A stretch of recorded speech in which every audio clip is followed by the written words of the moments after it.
It's me. Is it cost effective to move from urban, city America, to small town America, urban America? No, it's not, but it is smarter. Middle of nowhere America is not cheaper. Property may be cheaper, taxes may be cheaper. It used to be groceries were slightly cheaper in a weird sense. I don't know how to put it, but when you got to park on the side of the road to go get your groceries, never mind. Rural America, middle of nowhere America is hardly cheaper at all. If anything, it is just slightly safer. That is about it. End video. We're done. No. You've got to drive further. So for me, I'm a great example. I do live in rural America. I have to drive approximately 30 minutes to get to an actual grocery store. In town, do we got a nice little grocery store? Yes. Extremely expensive. It's nice to pick up a couple things from there though. Not everything's all expensive there, but just about everything. It's 99. Let's be honest here. So to get to an affordable grocery store, you got to drive 30 minutes. To get to the nearest Walmart, you got to drive basically an hour. It's like 50 to 55 minutes. Is the traffic phenomenal? For the most part, year-round traffic's halfway decent. I lived in Milwaukee, and that was atrocious. Traffic all the time. Nobody knows how to drive. Well, they know how to drive, but your life's at stake when you go on the roads in a major city. It's not that bad. Not every city's that bad. Milwaukee, to me, is pretty bad, along with Chicago. But anyways, moving on. Going forward in the video, I really don't plan these out. I don't write a script. I kind of just come up with these things, and I start spitballing. Rural America, you get paid less, usually. So bartenders, you get less tips because there's just less people. And where there's not wealthy people, the tips can be less. But don't get me wrong, the middle class and lower middle class do tip pretty well in middle of nowhere America. The usually in the middle of nowhere America, the average age is older. So if you're young people, you might stick out a little bit. But those old people might actually like you. Can you work from home and not have a low paying job, blah, blah, blah? Yeah, I'm sure. And we had a huge influx of those types where I live. And some of them could have stayed. Let's face it, city people are one of a kind when it comes to their demographic. Not that kind of demographic, just their political demographic. Very democratic thinking, like their opinion matters, but it doesn't. We don't care about, us non-city people don't care about city people's opinions at all. Moving forward once again, because you've got to drive further, you've got to spend more fuel, you've got to spend more on maintenance for your vehicle, and not only that, you've got to have multiple vehicles that you maintain at those levels that they can be driven on a daily basis, because if you have multiple people in your household, wife, husband, some children, you need multiple vehicles for those people, because in middle nowhere America, kids actually, I shouldn't say that, kids don't work anywhere today, but you know what I mean. You should make your kids work. Sports aren't everything, because let's face it, your child's not going to be the next elite athlete. Ain't going to happen. But what they can be an elite at is washing dishes at a restaurant and learn how to show up on time to work, and working hours and working a job that they don't like. Because not everything's about being happy. Happiness comes and goes. Leave happiness at the door. You can come in. Basically what I'm trying to get at, people, is you've got to think about let's say you're on a septic, let's say you're on a well. Many people in the middle of nowhere America are on septic and well. They might have electricity. Electricity is basically everywhere in the United States, for the most part. But are you heating with propane, or do you have a gas line nearby, a natty gas line that you can suck some gas out of to heat your home?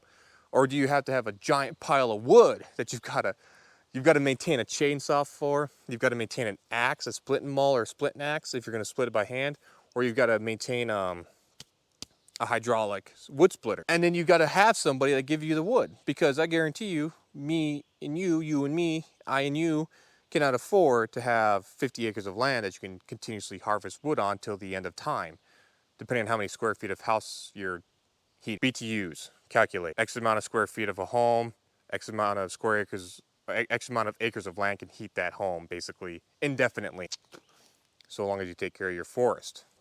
And that's a heavily hardwooded forest, by the way. Those are the little things that I don't think many people think about when they move out into the middle of nowhere America. Another thing that I think that gets lost in the imaginations of these city folk is that you're traveling a long, long ways for an emergency. You're in an emergency. Don't get me wrong. The nearest city to me is 1,100 people. And it's a city. It's actually the city of, but it's got a hospital. It's got it's got multiple gas stations, places to do your hair, shop, groceries. That's where we go grocery shopping, is that city. Many people don't consider that city because like there's only 1,100 people that live there. It's like, you got stoplights though. That's a city. Basically what I'm trying to get at before we get too far gone is not everywhere is cheaper just because the houses and land are cheap. You've got to pay an arm and a leg for everything in the country currently. Nothing is affordable anywhere you go. I think rural America, middle of nowhere America, feels it worse because they can't rely on public transportation. There's very little public assistance in anything. Like there's no homeless shelters basically. There's nothing like that here. There are charities around and the churches do a great job doing charity just about everywhere though. So it's not really like rural America special in that. But we have smaller community. Church folks will know when somebody is struggling and go out of their way to aid them. That was when I was a child. Charities helped in that way because I always was poor and still am. That's not the point about rural America. Rural America is safer. On average, children that grow up in rural America and middle of nowhere America, less likely for, they're less likely to be on recreational drugs. Severe, life-altering, medicine. They're less likely to be in a gang. They're less likely to end up in prison. There's some other metrics we can go off of. They're smarter. They have a higher reading level. They have higher mathematics levels when they graduate high school. But that's a whole plethora of reasons of why urban centers have such low rankings in those. But even adults do better in rural America. They're less likely to be on SSRIs. They're less likely to have to see therapists. They're less likely to have marital issues used to be one of them. Thank you, media. Thank you, feminism. Thank you, JP Morgan. But anyways, adults are just happier, all in all. The stress levels are much lower, minus the economic ones. Currently, across the globe, economic stress is high. And that's just from my observation. I'm not going to recite some Pew Research thing or whatever MSNBC has to say on it. But you could just tell. We can just use our eyes. We've got social media and the internet. You can just see these things, right? But you're safer too. Violent crime is low. You still have crime. You've got idiots that break into people's houses and steal stuff across the United States. It's lower here.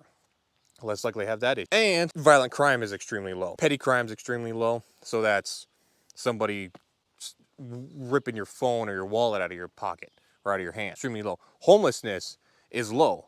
Now, I like how they measure homelessness in the United States, and I think they needed to fix that when multiple presidents changed the definition of homelessness.